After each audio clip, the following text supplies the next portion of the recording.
7, 8.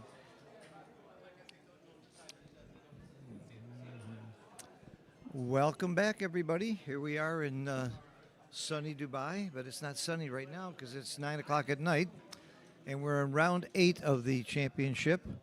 There is one player left undefeated with a record of 7-0, and that's Dag Ekmark from Norway, although he lives in Portugal. He is undefeated, and we're going to get to watch him now play a very, very top, well-known, fine player from England near Bristol, Chris Rogers, who has one loss. There are 1, 2, 3, 4, 5, 6, 7, 8, 9, 10, 11 players left with one loss, and Dag with no losses. And then there's still a bunch with 2 losses, including Michi, my roommate, who's got 2 losses. And he's probably the best player in that group, although there's some other very fine players. John O'Hagan is in that group. My buddy and my teaching partner, John O'Hagan, is there. Who else has 2 losses? With 3 losses, you're out. With 2 losses, you can still win the tournament if you don't lose anymore. Jan Jacobitz from Germany is a very fine player. And I don't recognize too many of the other names in the 2-loss area. In the 1-loss area, aside from Chris Rogers, you've got Ralph Jonas, who is a fantastic player from Germany. Sam Mizutani from Tokyo. Excellent. I also know is a very, very fine player. And Johan Moezet, who is a world champion a couple of years ago. Wow, it's quite heavy. And a few other people I'm not too aware of. Okay, looks like they're getting ready to start. Yeah. We should have an XG feed on this, so I can rely on that to know what's really, really right and make me sound more intelligent if I wait long enough, but I'm usually too stupid to do that. 2 very nice gentlemen playing. I've gotten to know Good match. Dag a little bit this week. Chris I've known for quite a long time. Chris is famous for, in Monte Carlo, I guess it was 2 or 3 years ago, he forgot to double at Post Crawford. Thought he won the match, shook his hand, and his opponent said, "I'm sorry, you forgot to double." So even a really incredibly top player like that in a stressful match like that forgot. It just happens. And I'm never going to let him forget it. Okay. Once you make that hit out the 1 point, you're supposed to make it. It's a different kind of game once you make the 1 point. You have to play a hitting game because you don't have much of a racing or priming game. Although you could play a racing game, but you don't have much of a priming game, so you really go after that point.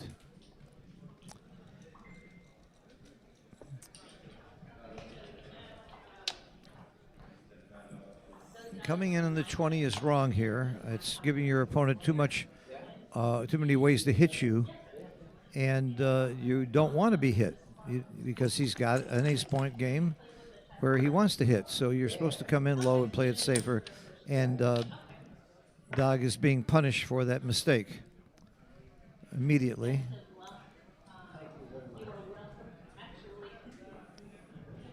And you're supposed to switch here, and it's a really, really big error not to, and I think many, many players would miss the switch to the 2 point. It's an all-out blitz situation. He hit loose. That's good.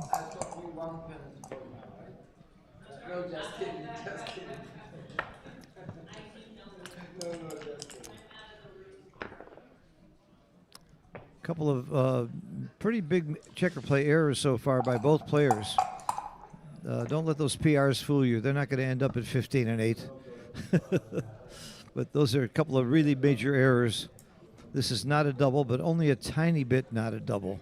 So it's pretty aggressive. It's an easy take, but a very, very aggressive double. He just doesn't have the checkers in the zone, and clearly Dag will end up anchoring, and when you anchor after the ace point is made, you got a pretty decent game.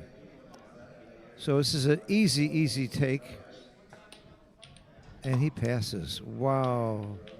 A .36 error.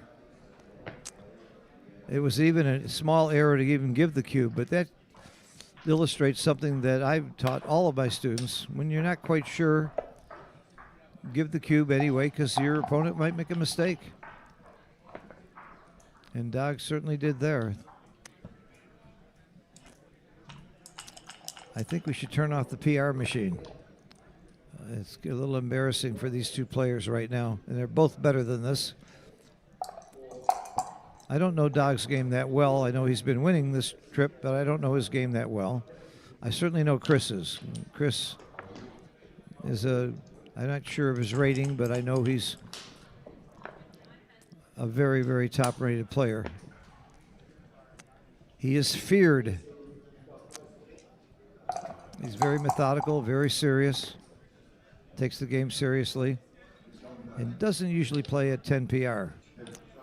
But how can you fault a guy for doubling when it's not a double when your opponent passes? I think you should get bonus points for that. Did I mention my name is Phil Simborg? I live in Florida. I'm going to be hosting a cruise in February. Email me if you're interested in a cruise from Fort Lauderdale for 7 days. I'm going to be lecturing with the Kiko in LA at the wonderful LA tournament. I'm going to the New York tournament in early mid-January, the biggest in the U.S. I'm going to make the Miami tournament. Obviously, a fantastic tournament, second year. It's already a major event. And I'm going to do commentary in Cyprus at Arta's event at the Marriott Hotel. I do have a YouTube channel that I think you'll find interesting. There's some interesting interviews and all kinds of problems and maybe even a little humor there.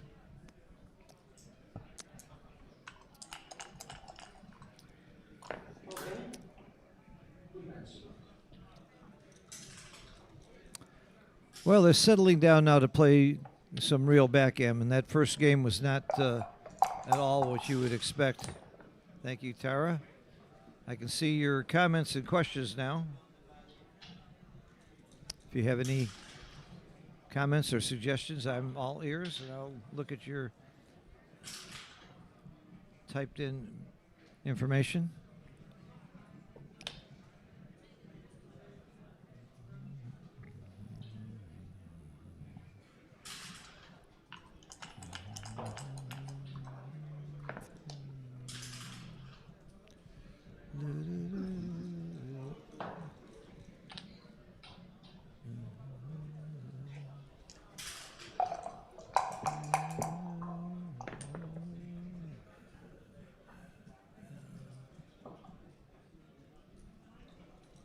A lot of people tend to come up here with the two, and all that does is put you under attack more. So coming down is very, very clearly right here. All right, Dog, that's the play. Very nice. You got extra checkers shooting at you if you go up to the 3-point.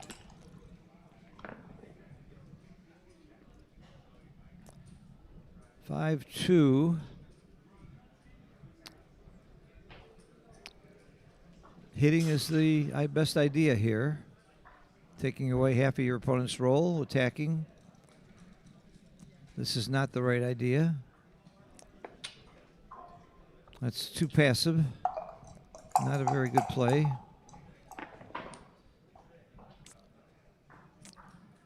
I think maybe these guys had too much to drink at dinner because they're both playing technically very poorly compared to their reputations and the skill that I know they have. But everybody has their lapses, and we're seeing it right now. That doesn't make the game less exciting and less interesting and less important. It's a very, very important game for both parties. We're getting later into this tournament.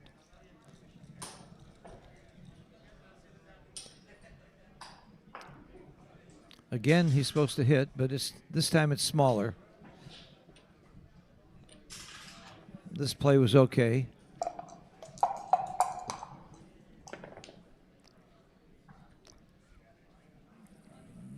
This plays itself. 2 down. And 1 more down. What else you gonna do? That's it. That's totally forced. You can look at it all you want, but it's forced. Let's see if Chris hits this time.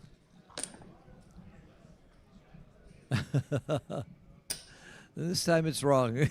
He finally has a roll where it's wrong to hit. I'm glad to see that he didn't. That would have been funny. Funny to me.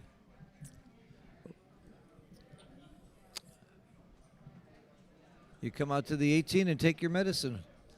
There's 21 numbers that hit and 16 that don't. That's your best shot.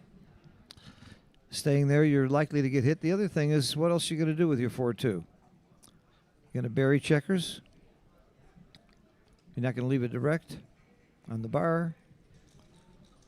Come out. Come out. Yes, nice play. Now we're playing like pros. Now you're playing like your reputation. He can't double with 16 misses. And even if he hits, it's not over. And he misses. And now Dog's going to win this game. It's going to be double pass. This should be double pass. There's no reason to wait, and there's no reason to take. It can't be too good with that anchor on the deuce point. And it can't be a take. Can't win enough games from there. You don't have timing to sit back and play a 2-point holding game. You're going to crash. Okay. Nothing wrong with taking your time. It's a big pass. But Chris is a deliberate player. As I said, he'll think about this a bit.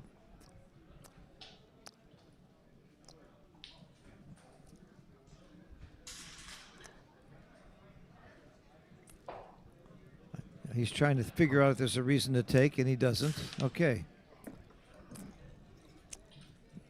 Now we're seeing some more reasonable play from these two. The first game was a real aberration. And I'm trying to be nice. Giving these guys the credit they deserve, as they're far better players than their PR is showing. But you can't hide the PR. It's out there for everybody to see, and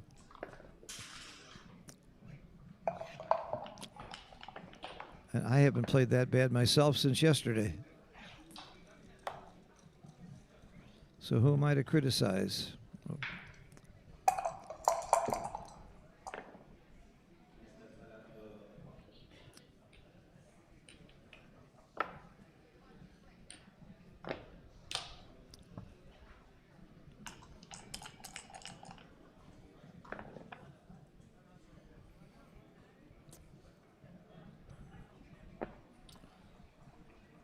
This is the wrong idea. Oh, he's supposed to come in on the 20 and slot. Yeah, he's supposed to come in on the 20. That was the wrong idea. This is very close to a double. Very, very close. I don't blame him for cubing this at all. It's technically wrong by only 0.025. So certainly forgivable. I like that double. It's aggressive. Easy take for Chris.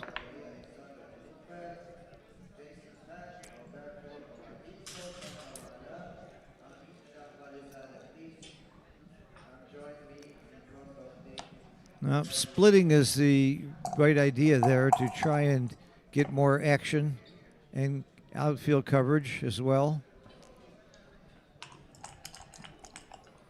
It was a good time to split. You're still supposed to split here. You just don't want to be stuck on the 24.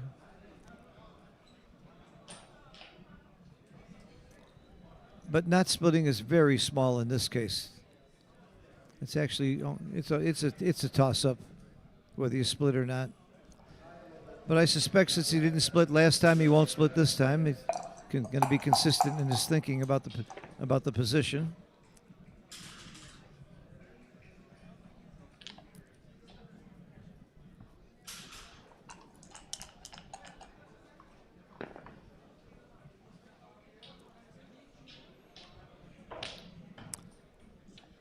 All right. Now he splits, and it's slightly wrong. Only very slightly, though.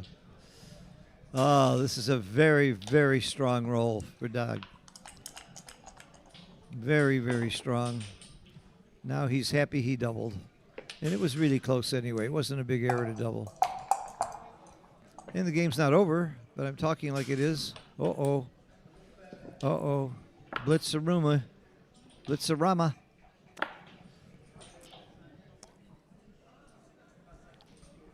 What are you looking at? You just rolled the dream roll, made the dream play.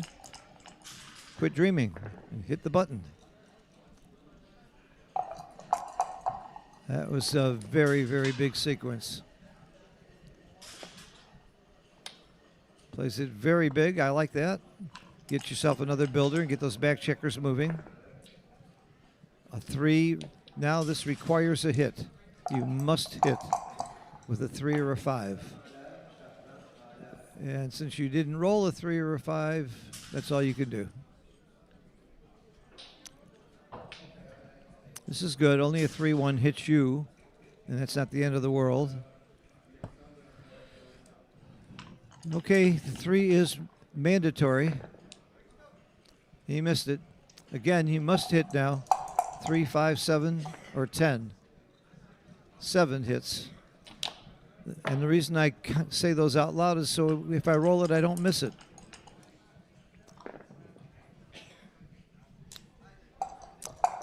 Threes and 5s and 10s. There's the 3. Here we go. So Dog is rewarded for a slightly early double, an aggressive double, which only very slightly wrong. Clearly Chris did the right thing by taking. It wasn't even technically a double. Gammons here are 40% if all of the other checkers are inside. With these other checkers on the outside, it goes way up. As XG tells us, it was 86% before the last roll. 84% now because he's opened and hasn't taken any checkers off. It's going down, but still, you like to be in the 80% of gammons.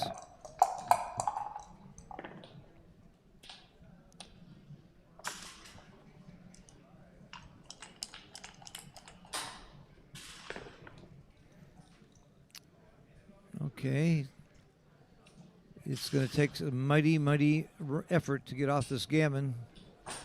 73% gammons. So he gets off 25% of the time.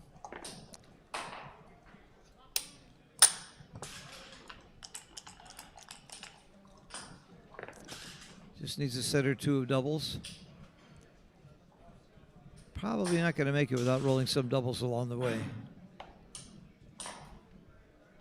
You just got 2 crossovers. All you care about is bringing it into the 6 point and your crossovers. This is going to hurt. Well, he's still odd. He's got 5 rolls to get his checkers in. He ain't going to make it without doubles.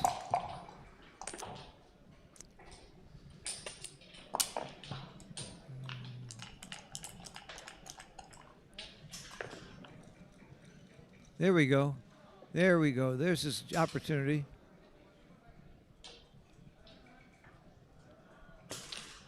And he should get off unless he rolls very badly or his opponent. Oh, his opponent rolls doubles. The words were coming out of my mouth as he rolled them. He's going to need doubles, almost certainly. He is going to need doubles. There is such a thing as a 2-1 that could save him. You don't count on that. All right, 2-1's the only roll that saves him. It's 2 rolls out of 36. And nope, and that's it. A gammon. Big game. Very, very big game for Dog. He's been hot this whole tournament. You don't win 9, 10 matches in a row without having some good dice along the way.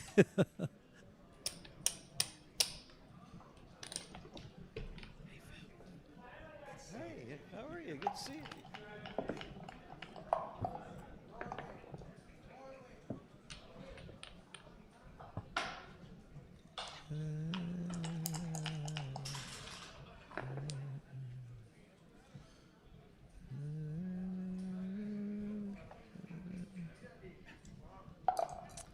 One of my former students stopped by to say hello. Everywhere I go, that's the beauty of my job. I've had probably close to 450 students now. And every tournament I go to, there's 10 to 30 students in the room that have taken lessons from me. And many of you have attended my lectures.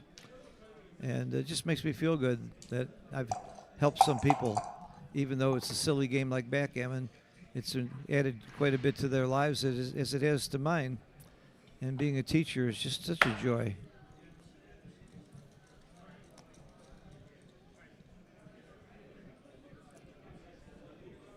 And so many of my students and former students have become really close friends. Many of my closest friends are people that I've given lessons to. They're like my children, and then they become my brothers and sisters.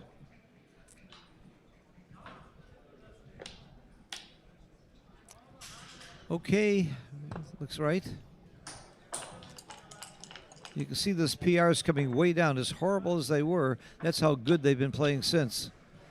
If you take away that first game, they're probably both playing in the 3s and 4 PRs. So let's forget that first game. Let's pretend it didn't exist.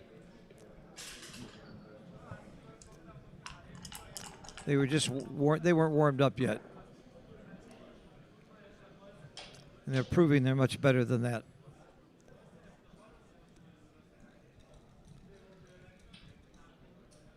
If you can make the 5-point, do it, except when it's wrong. You find a good reason not to. And if you can't find a really good reason not to make the 5-point, make it. That's a pretty good dictum. Pretty good axiom. Rule of thumb.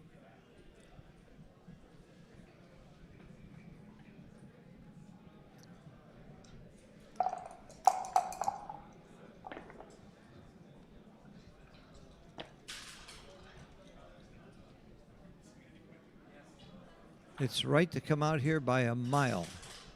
Staying back is not the idea at all. You got to go out to the 18 and you got to challenge them now while those outside points are stripped. If you don't go now, it's not going to get better later. And he's not even looking at that play of 24-18. It's amazing how often it's right to go to the 18, even when it's almost certain you're going to get hit, because you hit back enough to cause some real damage. And if you just stay back, you're just giving your opponent outfield control and freedom. I mean, he could make the bar point with the 2-1 if you stay back. Or he could make, with a 5-3, he could make his 3-point. You just give him all kinds of freedom. It's the wrong idea.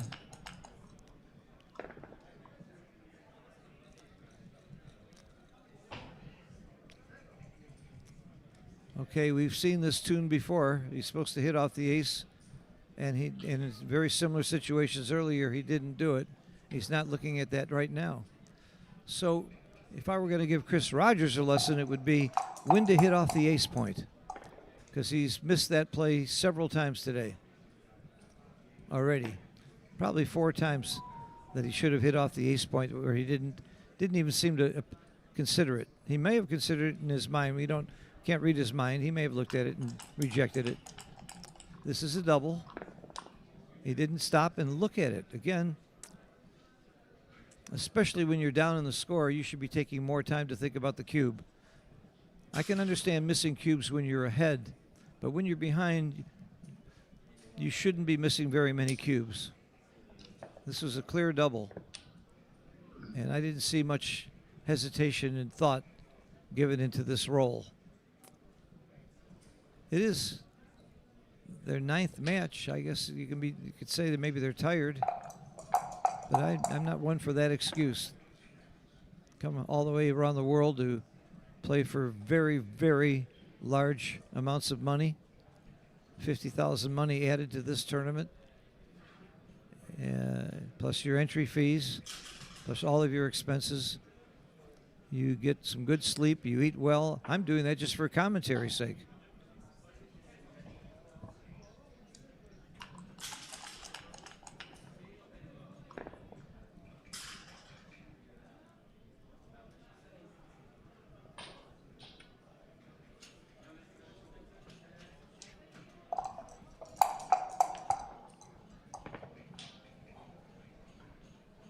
That's a great roll. As long as you don't hit a 2. As long as he doesn't roll a 2, you're in great shape. 2 is very, very big here. And he missed it.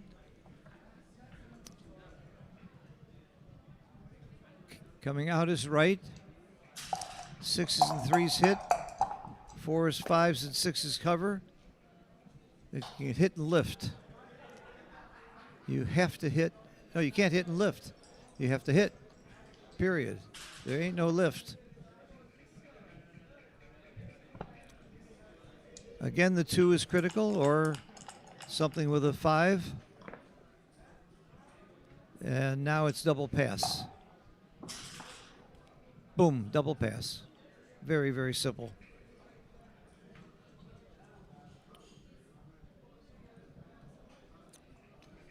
There's not enough gammons to play on here. And your opponent's holding a high anchor. It's hard to get very many gammons there. Look, at this point, it's only 9% gammons. And you lose 2% gammons. That's a net of 7% gammons. That's not a play on. Plus, you can see how you could get in trouble on this next roll. Even if you cover the 2 point, you might be leaving an indirect. So the only thing he might be thinking about is he too good? I can't imagine that he would think that he's not good enough. Okay, he's doubling. Can't fault him for taking his time. Now, Chris, your opponent took a long time to double. That means it must be a take, right? Chris is too smart to fall for that trick. He's going to pass this cube. Chris, don't prove me wrong. I know you're too smart to take this cube. You will not take this cube. I'm channeling you to pass. He did. Okay. And I wanted him to pass not because I want him to win. I want him to play well. I don't want him to be sorry when he watches this match later on and says, why the hell did I do that? But I know when he watches this match later on, he's going to say, okay, looks like I need to think about hitting off the ace point more.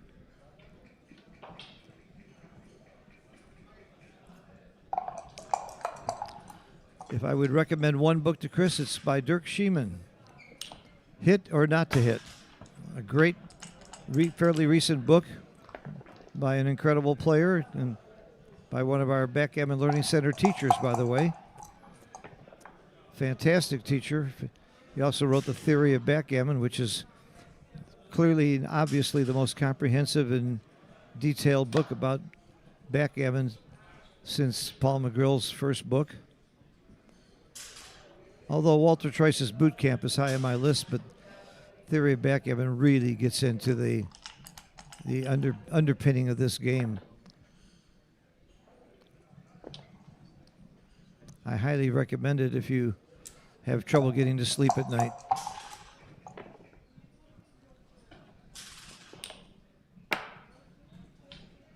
Did I say that out loud? I'm sorry.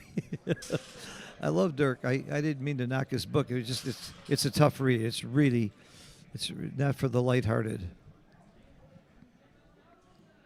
I like this making the innerboard points instead of the bar point, because you got to check around the bar. Indirect shots are far fewer than direct shots. A dance here, and it's the ball game. He anchored. It still might be the ball game. I still don't like Chris's game at all. It's kind of hard to double when you're 3 away, 8 away. But it might have been a double. I would have given it some thought. You have a commanding position. Maybe it was too good. I'm really looking forward to see what XG has to say about it. I guess it could have been too good. just because you're winning 6-1 doesn't mean you don't ever cube.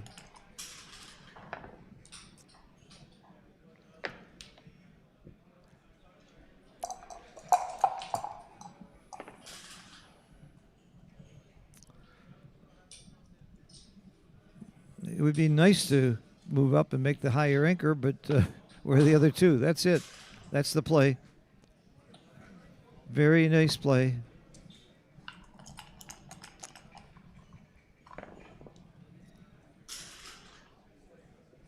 Makes the bar.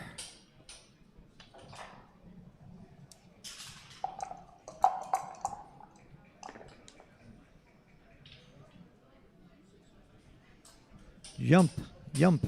Just get out of there. Good play. Well, Dog is outplaying Chris technically by quite a bit this match and is deservedly winning 6-1.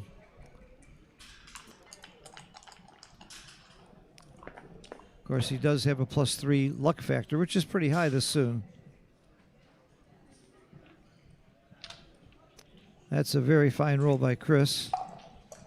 Chris was in real trouble this game, and now it looks like it's a pick 'em almost. This play is forced.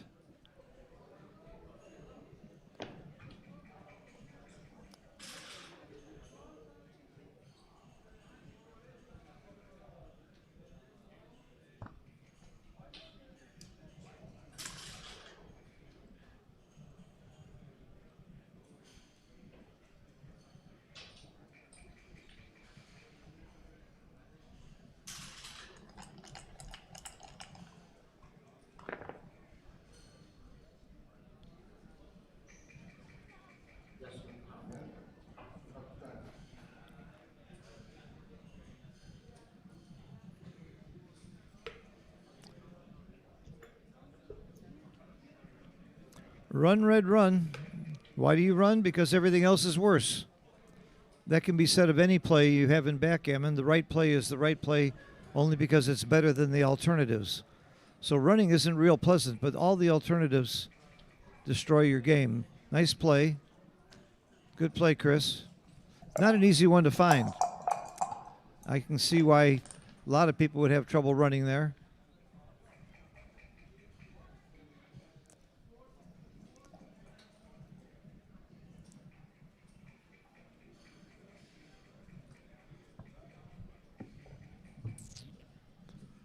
Wow. Well, at this score, it clearly is a big double and a big take. I can see lots of people passing this. You know, almost all prime versus primes are takes. Did you know that? This is clearly a prime versus prime that it fits that category beautifully because you can see a light at the end of the tunnel. You can easily see how to win this game. If Chris doesn't get out, if he hits loose and Dog hits back, or even if Dog just rolls an ace and steps up. So it's a big take, but at this score, it's a beautiful, beautiful cube, and I wouldn't be surprised at all to see Dog pass. Because these are scary, these prime versus prime. I'll tell you something else about prime versus prime. It's some of the toughest checker play you'll ever see. People talk about containment games and back games being tough. I find prime versus prime games to be very, very hard. So this is quite a big blunder to pass that cube, and it's a blunder that I think a lot of good players would make at this score. It's very scary. It's scary to take back games and priming games when you're way ahead in the score, and you can see, all you can visualize is all those gammons. So. But technically, it was a big take. It was a double blunder to pass.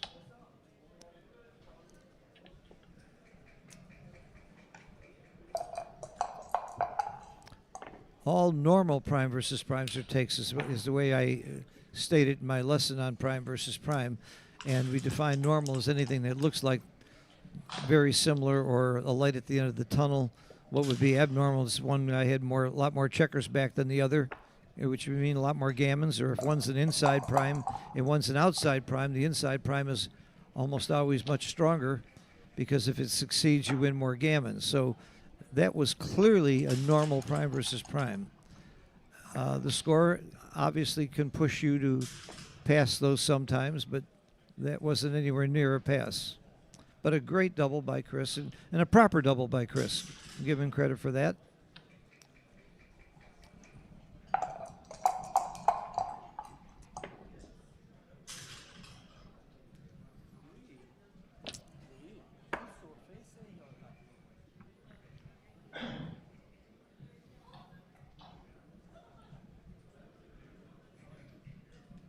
That's the right play. I would have been tempted to come out there. I needed to look at that a little bit more and see how wrong my play would have been by coming out. But one reason you stay in is you'd like to make the 5 point. But no, no, no. Hit off the 5 point is better. That's the point you want. Okay. Not a terrible play, but not a good one. Oh, make the point and hit. Very good roll for Dog.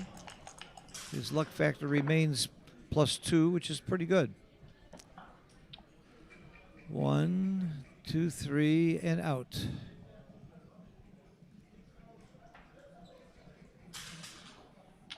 You got that one right.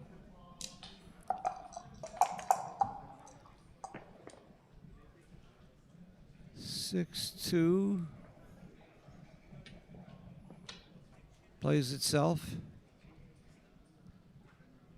Hitting is the wrong idea here. Why? Because you're up 13 pips in the race. 15 pips in the race. If you're behind in the race, hitting would make some sense here. But you're up in the race. So race. So that back checker. That's it. Good play. Nice play.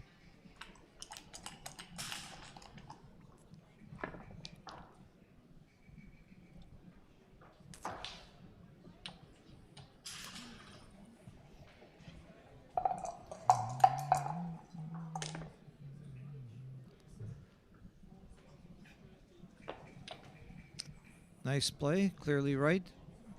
Clearing the midpoint is a small error. You want to hold that midpoint, especially in games like this, so that your opponent doesn't have complete outfield control, and so you have a place to land those back checkers when you want to escape. Midpoint's an important point.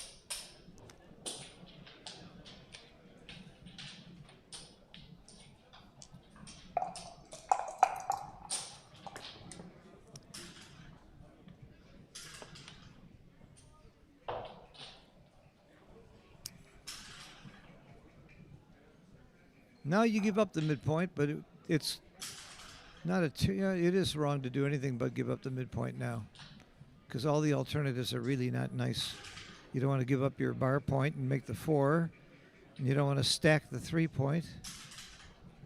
So 13-10 is your default to not have to do those other nasty things. So as much as I preached about how important it is to keep the midpoint, the next roll you get rid of it.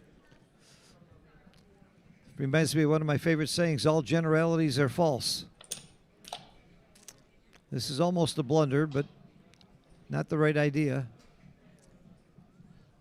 You're giving up a good point for a worse one. Right now, it's a worse point when your opponent's holding the 5 point. You want to make points in front of him, not behind him. And that's another reason why breaking the midpoint is the right play.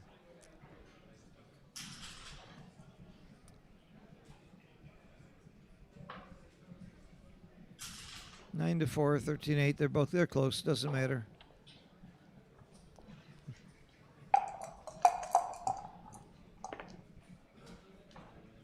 Oh boy. Double 6, game changer. I would keep going. No point in making the bar. It's just harder to clear those back checkers. You're going to double them out probably pretty soon anyway.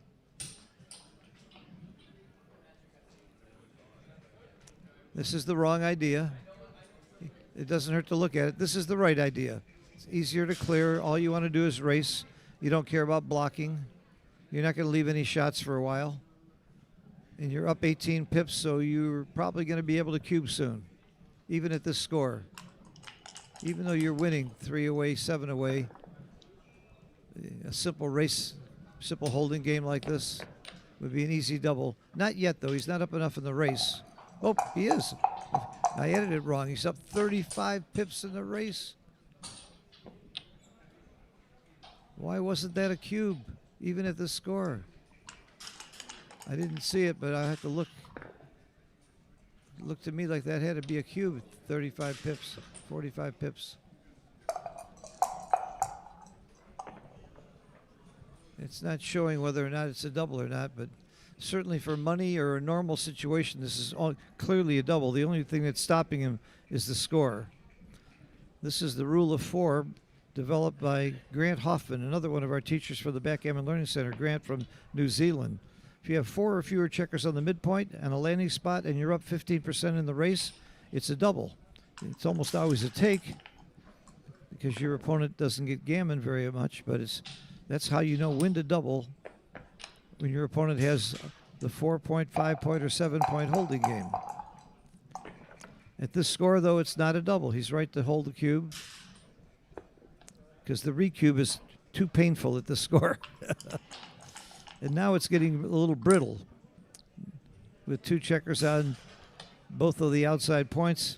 6s don't play too well, and some 5s don't play real well, like 5-4, 5-3, 5-1 makes it. Yeah, it's a little too brittle for the double now.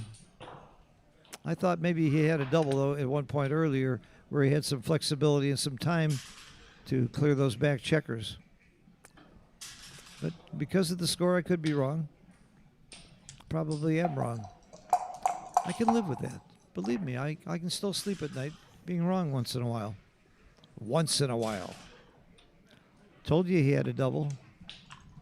Okay, it's going to be double pass no matter what he rolls. And double pass.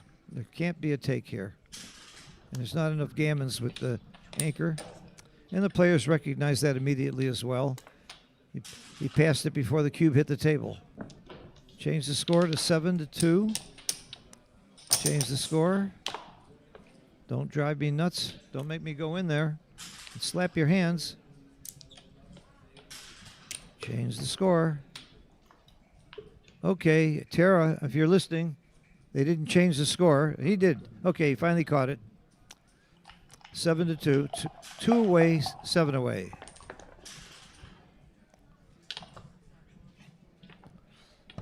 I think, given a choice, I'd much rather be 2 away. What about you? I've never lost from here.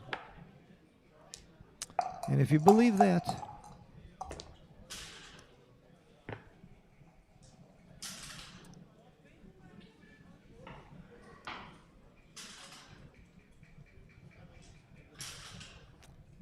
coming up high. Bar 20 is mandatory. You want to get those checkers up there and moving and pressure. You don't want to be stuck back down on the ace point. Plus your other 5 otherwise is ugly. You're going to stack. That's good. That's fine.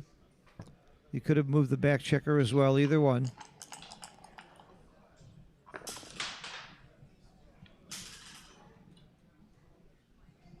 Oh, this is a double hit. It's so nice to want to make your bar point, but he's missing the double hit. This is his 4th or 5th play where he didn't hit off the ace where he should have. I think we found a hole in Chris Rogers' game, and I'll bet you after he watches this video, he's going to plug that hole, and he won't make the same mistake again for the next week, or hopefully the rest of his life.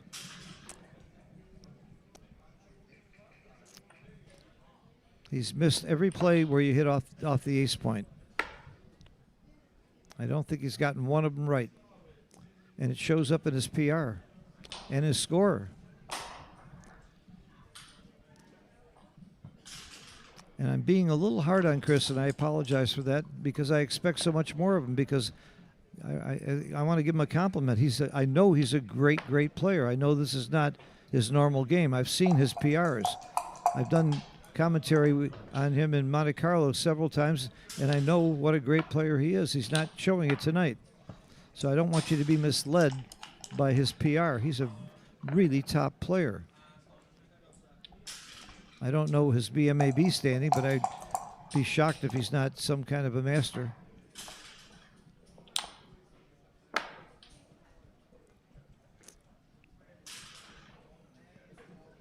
Making the 4 is right. It's tempting to make the 5 point and leave the blot, but it's unnecessary roughness, I call that. Double 4s. Okay, this is a too good to double play on situation. He can win the match without the... Oh, look, and it's really looking like it's going to work. He can win the match without turning the cube by winning a gammon here. And he's got a very, very good chance to do that. Unless Chris rolls a lot of 2s real fast.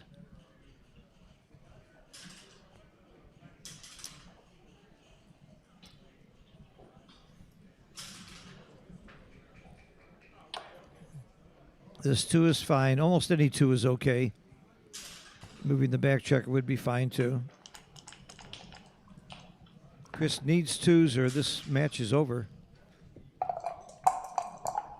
And Dog will continue to be the only undefeated player. 5 and the 4 out. Oh, 4 out is correct. His play is not quite as good. Why? Because you get some bad double 3s. There's always a number that you have to think about. Now he's going to roll double 3s and he's being sorry he didn't come out.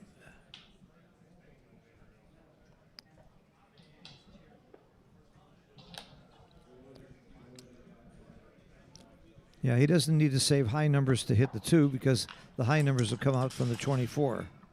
From the 20 point, I mean. Okay, not rolling another 2 is going to be very costly for Chris. Did I say double 3s? Did somebody mention double 3s? Which would have played much, much better had he come out like he was supposed to. Instead of making the 20. And why does XG want to prove it's right all the time by rolling it? It'd be a whole different game. Just that one little play would make a huge difference in this game. I think it's time to come out. If you're not going to fight for running now, when are you going to fight? Wait till he makes more points and has more builders? It's time to fight. Time to come out. XG agrees with me, and honestly, I did not look. I instantly felt you had to get moving here.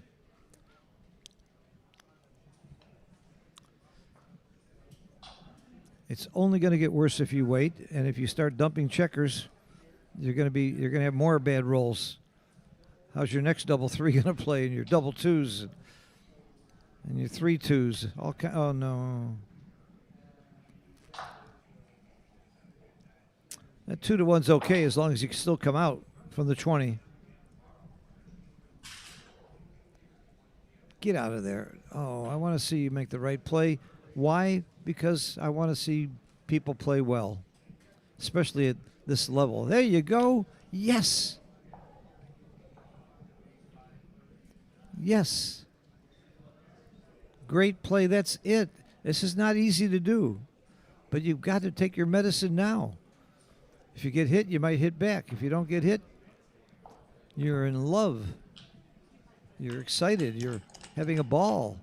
Only 5s and 3s.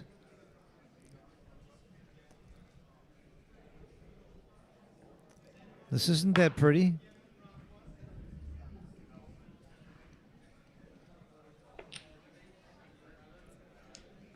That was the right play. Nice play by Chris. Come in and out. Get out of there. Make it a habit to get moving now. That's the right play by far. For the same reason he ran last time. You just don't want to crunch your board.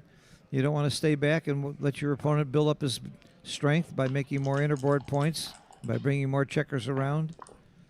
Take your medicine now. And look at this. Hitting would mean you don't make your 5 point. And he's smart enough to see how wrong the hit is. That 5 point is very, very big. That was a very nice play, Chris. A pat on the back for you. Yeah, Chris, nice try. Try to move that checker around. Not a bad play if you get away with it.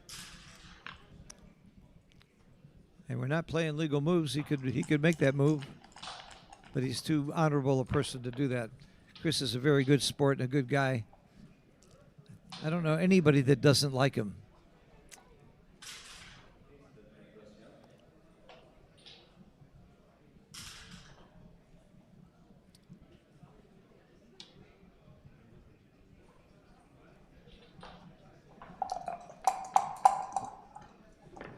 At this rate, Chris could get to a cube soon. And now is the time. I'm doubling. Look how quickly he does it. It's too good to double, but only by a tiny, tiny bit. I don't blame him for the cube at all. He could have thought about being too good. I honestly didn't. I didn't see enough gammons there, but there were probably no, or very few market gainers. Very few situations where on the next roll your opponent would have a take, so that's another reason to play on. It's just it's not just about the total number of gammons that you win versus the total number of games that you win. It's about what happens on the next roll a lot, because every roll you can change your mind. If things get good, you just keep rolling on. If things get a little worse, you can double.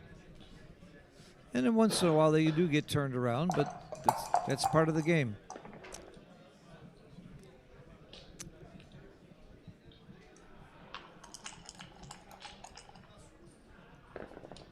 Chris has 8 blunders in this game, and Dog has 1. That's why you see in the PR where it's at. And I'm not sure if those misses of hitting on the ace were all blunders, but this is a great double. A big pass, especially at the score. I think I mentioned this before. You do double faster when your opponent is at 2 away, because he can't recube. There's no recube vig. And because if you lose 1 point in the match, in the game anyway, you're pretty much dead in the match because of Crawford. So you should be doubling faster when your opponent is 2 away. In a race, John O'Hagan and I, oh my goodness, he took a very bad cube there. Ooh. That's a second real major blunder on a cube. He dropped a cube earlier that was a huge take. Wow. He dropped a cube earlier that wasn't a double, and now he's taking a cube that's a big pass. That's not pretty.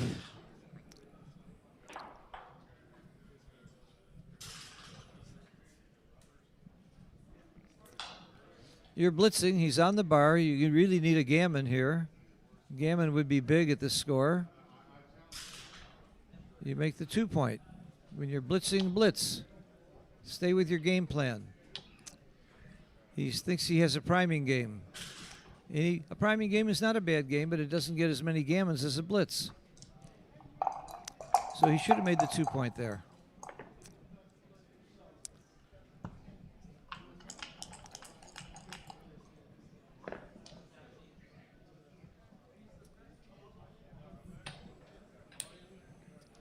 And 1 down.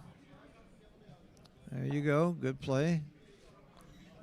Now you're blitzing. Ooh, big roll for Dog. The luck factor continues to be in his camp.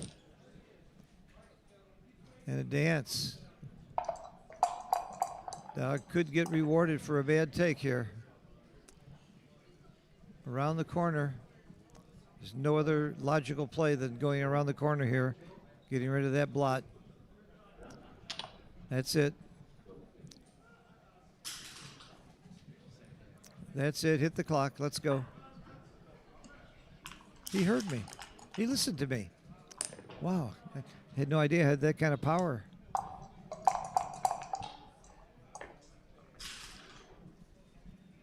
That's a bar point. Automatic bar point. Very nice. Very good play. You're right in this game. You know there will never be a recube here. Used to be in the old days, if you recubed, the guy could take it. Even if it was a dead cube. Depends on which tournament director you had. Howard Markowitz allowed it. Bill Davis didn't. That was one of the differences between them. Before we had a backgammon federation that came up with the rules so that we wouldn't allow every single tournament director to come up with every rule they wanted and every different interpretation they wanted. And that's what we had all over the world until we got these federations. So it's a wonderful, wonderful addition to the game. It's made us much more professional. And the rules that they've come up with, I think, are great for the most part. I won't get on my soapbox about the rules I don't like, because most of them I really do like, and they did a great job. I'm all for the USBGF. I'm a member of UK Federation. I was one of the first members when they started that. And of course, the World Backgammon Federation was an absolute must.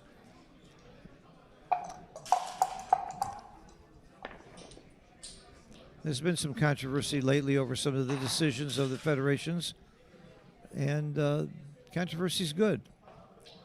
You're not always going to agree on everything, but in the long run, everybody spoke up and said they felt, and the federation changed its stance about the naming of a world championship so that we only have one tournament that's called World Championship.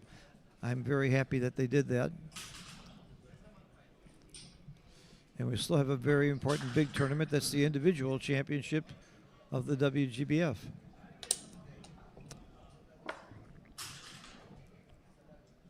I'm a big supporter of the federation, even though I didn't agree with all their decisions. I didn't quit and scream and boycott. I just fought for my stance and made my stance known, and along with others, and it worked. Hit, hit, hit. If you want to win gammons, it's the wrong play. Oh, wow. Hit looked so natural to me, and it's very wrong. This is a blunder that I might well have made. I might well have hit, especially at this score. And hitting does give you 1% more gammons, but you lose the game a lot more, 7% less. Not a good trade-off at all. And I was really thinking about the hit off the 5-point. Wow.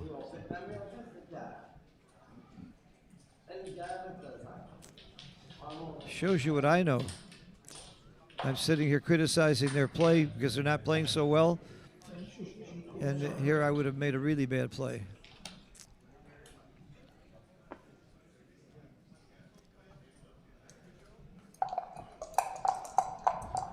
That was the right play. He found the right play. Very good. I have to tell you, I probably would have blundered and hit there. Now it's clearly right to hit because you don't have anything else productive to do. You're leaving shots all over the place. Coming out is right. Dupes the 5s. Takes away the 2s and the 1s that could hit inside.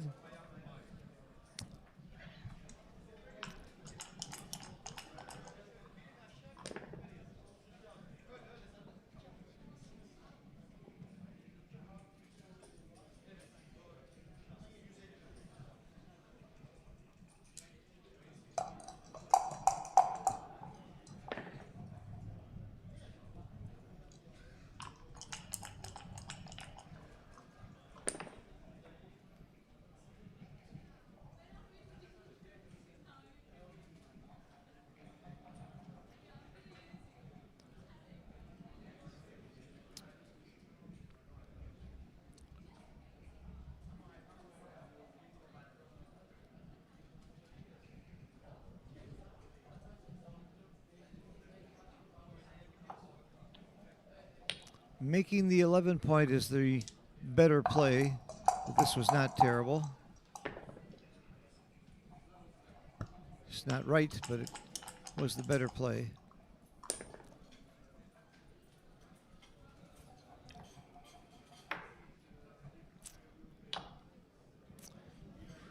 Well, looks like Dog may live to regret his bad take in this cube. It really was a pretty sizable blunder. I think it was a .137 error to take.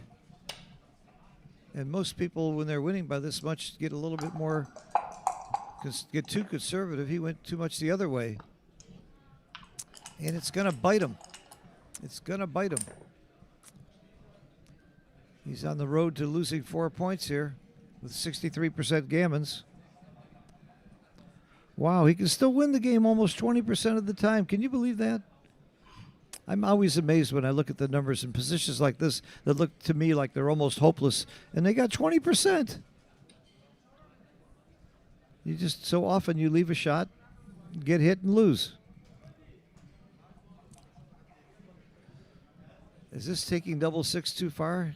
Double six doesn't play if you leave a checker on the 7 point. I don't like stacking like that.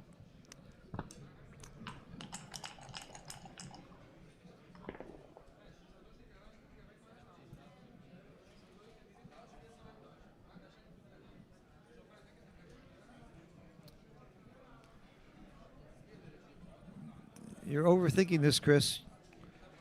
Just bring him in. You got to bring him in to get him off. This play's okay. This play is okay. .007, who cares? It's hard to screw this one up. As long as you make sure double sixes and double fives play, you can't go too wrong. And also make sure you don't dump checkers down too low.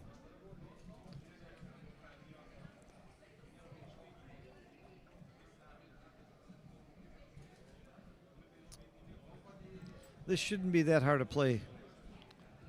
This shouldn't be this painful.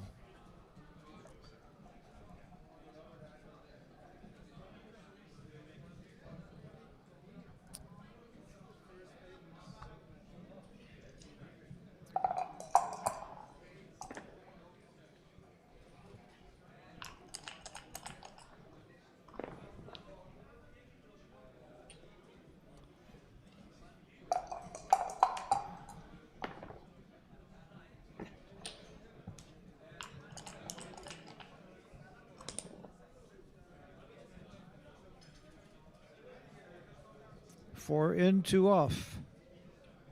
That's correct by a lot. It keeps it even at the top. And all you have to worry about is 6-5. And if you don't say it out loud, it won't happen. 6-4. What some people might call a near miss. Okay, unless he leaves a shot and gets hit, it's a gammon. And we'll have a tie match. Very bad take by Dog in this particular game.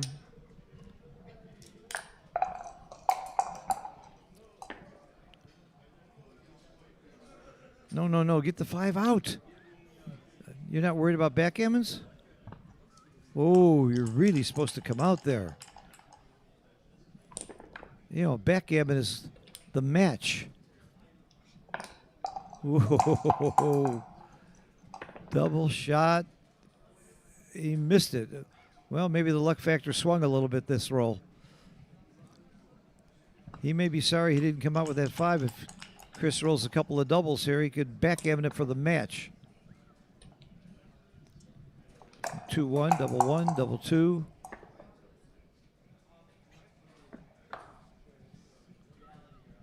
There are backgammons here. Let's see what it says. Can't read it. Was that 30%? No. 3%.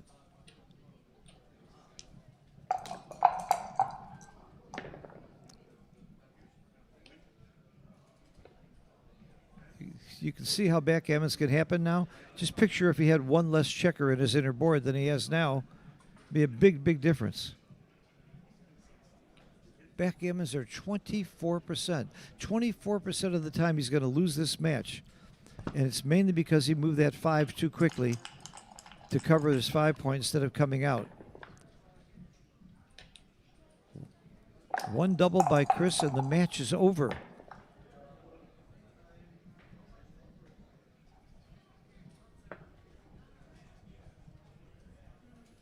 That's the right play. That's the right play. You don't want to waste pips. Now you only need 2 pips to get off the backgammon. The other way you could easily stay in to get backgammon. Very good play there. Chris still could win the match with a double here. Woo, is that close? And it would have been a gift because he easily could have come out with the 5 before. Wow. One little play, and he didn't take a lot of time on that 5. He just instantly saw he could cover the point inside, and he made the play without thinking about the backgammons. And to be in a position where you're going to get backgammon 25% of the time and it costs you the whole match, that should not happen. That was easily preventable.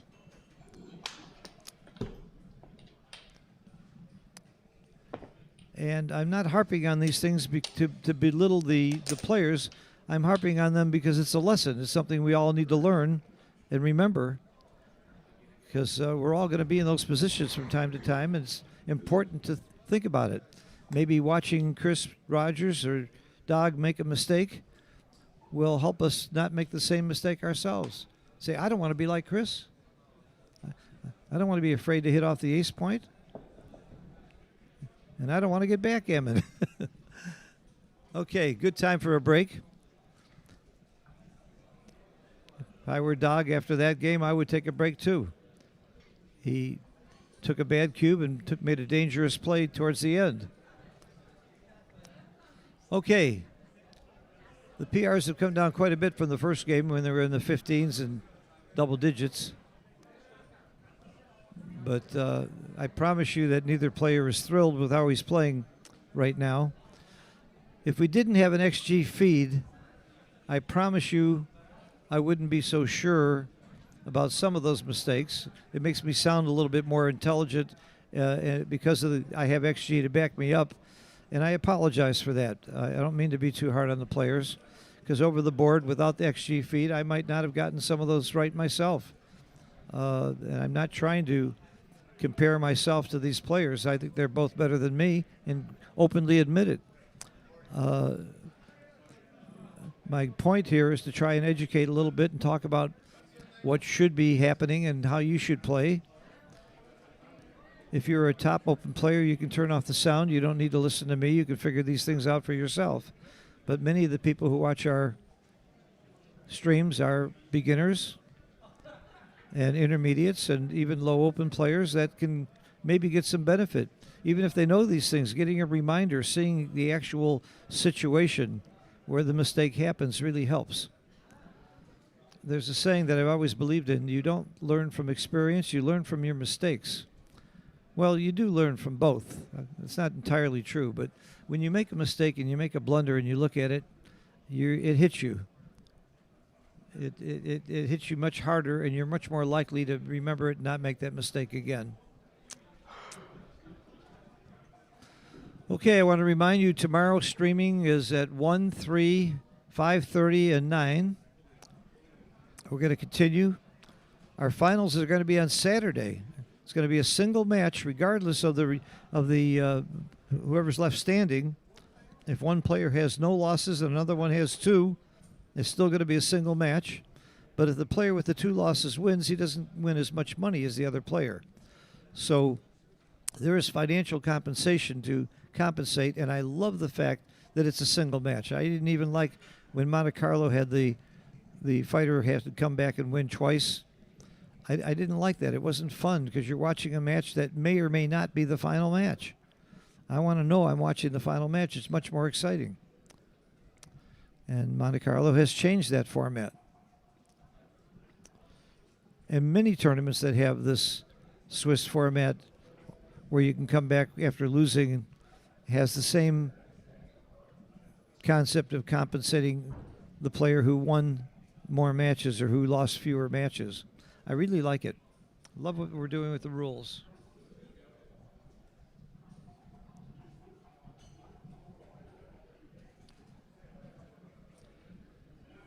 Okay, I'm getting some nice compliments about the commentary. My good friend and student, Blake Fleetwood, is watching.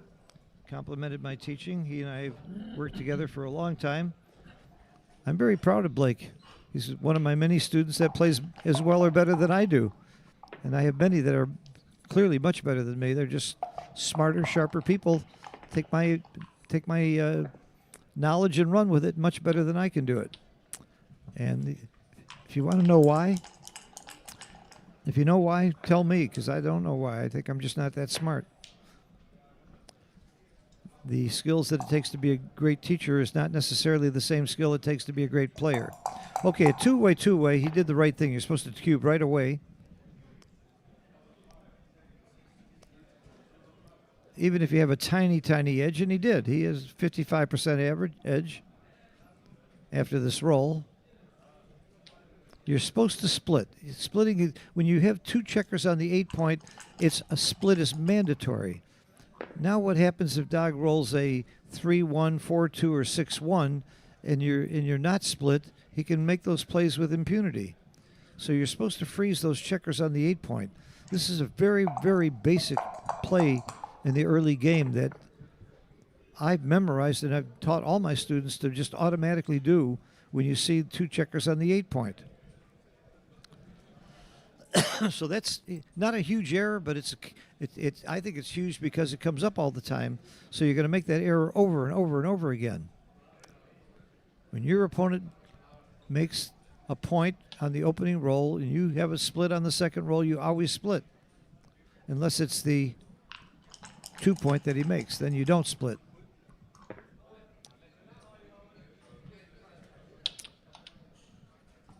Okay, this is almost pick'em. We don't know who's going to win this. I know a lot of people are rooting for Chris to win because they'd like to get rid of that undefeated player and have a better chance to scramble to the top. It really is pretty big if Dog wins this one and stays undefeated while everybody else has got 2 losses and maybe just 1 or 2 left with 1 loss. That puts Dog in a very commanding position to make it to the finals, even though we've got a couple days left.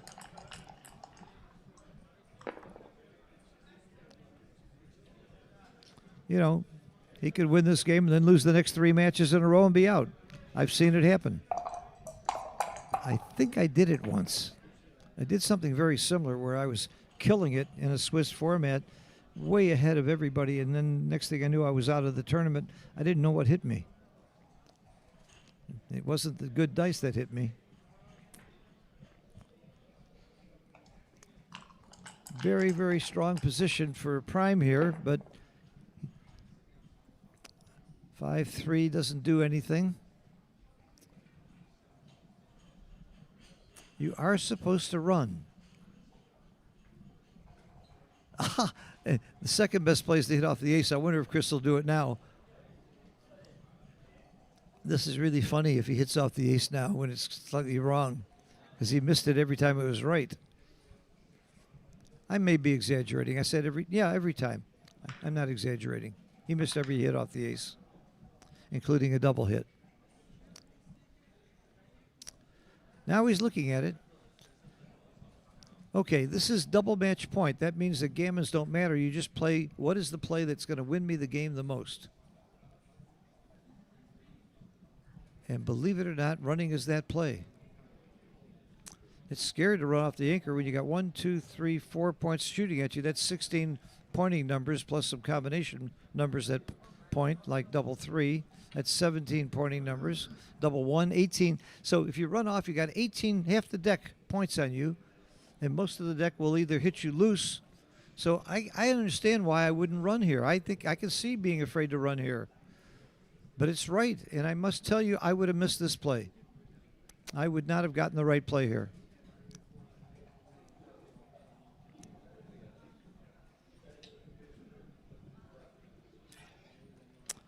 That was not the right idea. Not a blunder, but not good.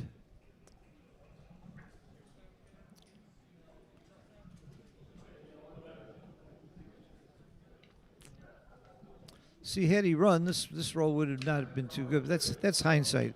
I don't like to necessarily look at what happened if he rolled this or that. If he ran, I'm sure he would have shook the dice harder, and it would have come out different. Again, this is the wrong play, 21-16. It's coming out is right. He gets away with it.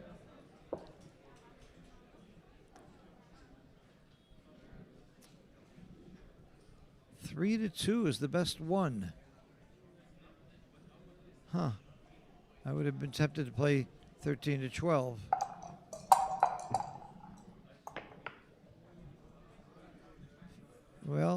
going to make your 2 point. There's a couple of other plays that are close. Making the 2 point just immediately stuck out at me. Look at that, running while he's got that blot is not a bad play either. .003, a rollout might make it right. I would instinctively make this play. Makes a point, gets rid of a blot. Sounds like a good combination.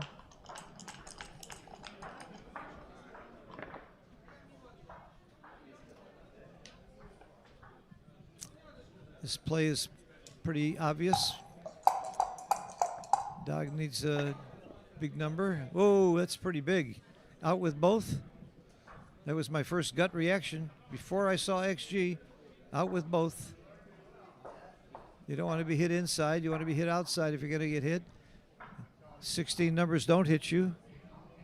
Bring them both out. You're not worried about gammon, so you're not caring about having 2 blots. This is the play. Very nice play. This is the play. Beautiful play. Very, very nice play, dog. And now Chris needs to perform, and he doesn't. Although double 6 keeps him in the race. He would have preferred to hit. But double 6 gives him some racing chances here. This game is not over without that hit. Sure.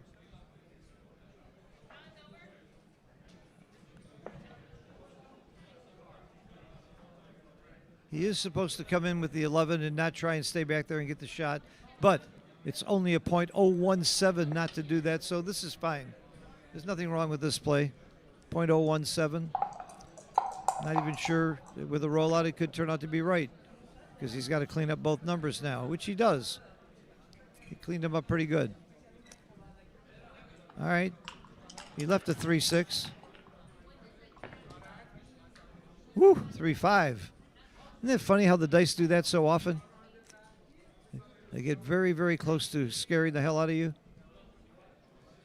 They scare the hell out of me every time I see the dice come out of my opponent's cup.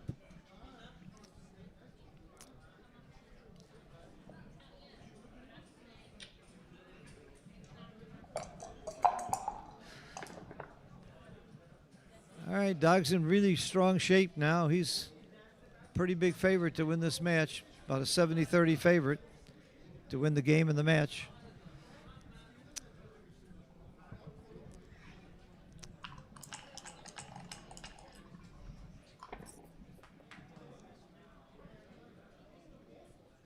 Slot another point. You're not going to get a shot now. Slot the 4 point. Just can't think of a roll where you would get a shot, so you don't be afraid of having 2 blots inside. That's the play. I promise you this, Chris has not given up, even though he's clearly in trouble here. There's one play that doesn't leave a shot. You got to do it. No, no, no. The race is too close to give him that. This is the right play. This is the right play. You don't want to give him those 6s to run with. Nice play, very nice play, because the race is very close. 2 pips. And it paid off. He stopped him from running. Do you make the 4? Yes, you do. Making the 5 isn't bad. It's close.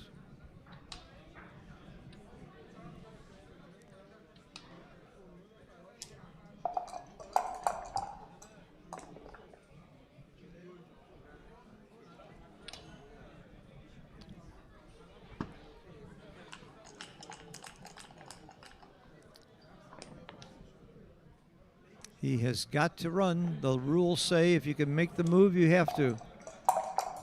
A lot of hitting, pick and pass and pointing numbers here. That's not one of them. But you do hit because the race is close. And I would go to the ace, because I don't like any other 3. Leaves a lot more blots. The ace is less likely to get hit. And it's wrong to go to the ace by 4%. 8 to 5 is right. I would not have made the right play here. I would go to the ace also. It's only a less than 4% error. It's not a blunder, but it's wrong. Woo! Turned out to be right. You get hit a lot less on the ace.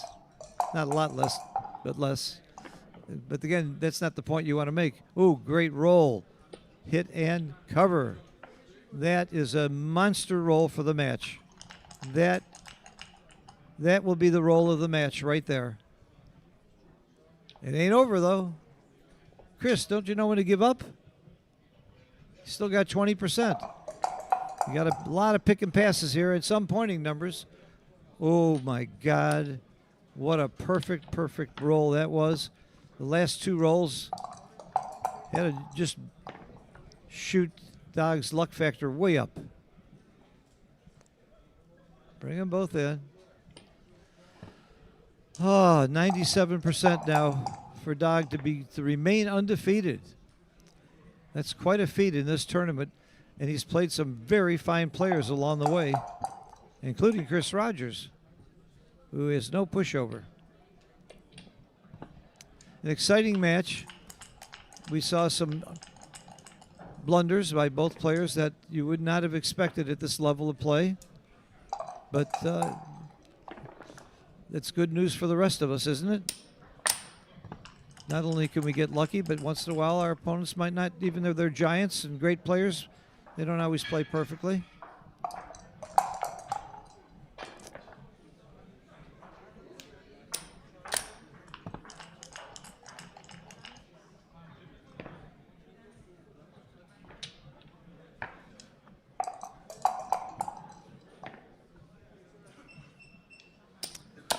Yes, we're going to see an undefeated player, the only one, continue to be the only one. Dag Ekmark from Norway, who lives in Portugal.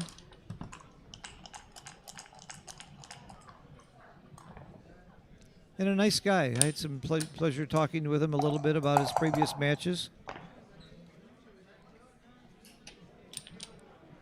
One of the things about this format, too, is they avoid playing the same person over again until you get to the very end when you might have to do so. Yeah, wait. I'm not sure where those checkers should be. He really messed it up.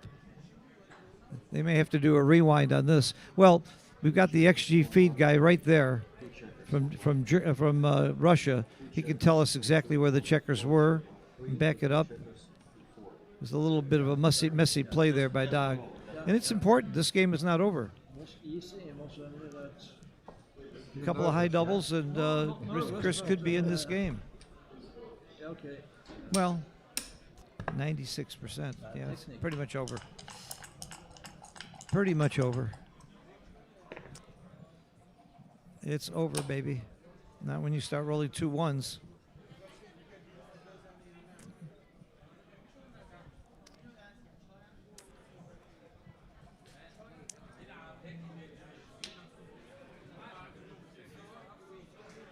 You can see that this play is 1/100th of a point better than any other play, because he's pretty much dead no matter what he plays. But it is right to play to the 5 point to make double fives work.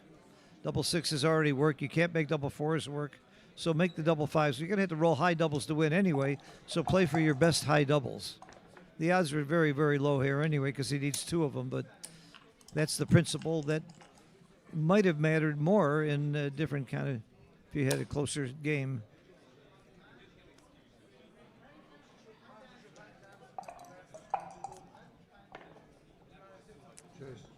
That's it. Good match. And I mean it's a good match. They both played hard, and look how much better Dag got at the end. His PR came down to 5. Chris came down from around 14 to 8. So they improved as they played. And it was a very, very exciting finish. It could have gone either way. Dag's luck factor helped him quite a bit. So he remains undefeated. Hit the like button, please. That'll help bring people to our site. Bill Riles and I will be doing commentary tomorrow on these 2 streams. And we'll see you at 1 o'clock, 3 o'clock, 5:30, and 9 for some more great action I'm hoping that my friend Michi is still available and still in it, and John O'Hagan is still in it. I hope. They're two of my buddies from the States that I hope are still alive. We'll find out very shortly. And you can go online to probg.com and look at the brackets. Thank you all for watching, and I hope you enjoyed the show. Thank you, Bill and Tara, for an excellent job of setting this up. The streaming is fantastic, and the camera work is great. And thank you for hiring me to do my favorite thing, talk. Bye-bye.